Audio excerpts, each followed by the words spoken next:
In this example, we're using 3 standard doors and installing into the eaves in a residential loft space. In our example, we've created a usable opening space by building an end panel.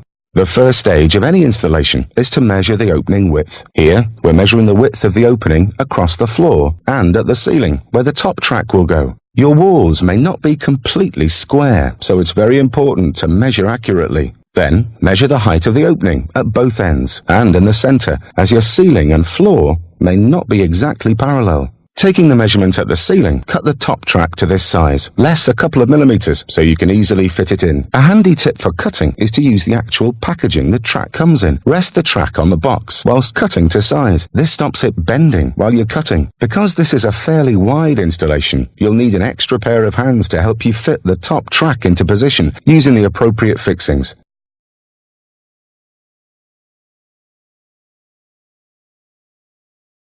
Remove the protective plastic film once the track is in place. Now, measure the opening width again between both walls, less a couple of millimeters to allow easy fitting. Do not fix the bottom track to the floor yet. Hang the first door into position. Secure in place with the top clip and the anti-jump clip at the bottom. This prevents the door from jumping off the track.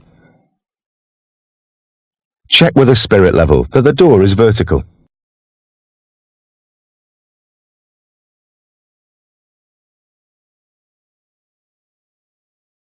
And then fix the bottom track to the floor.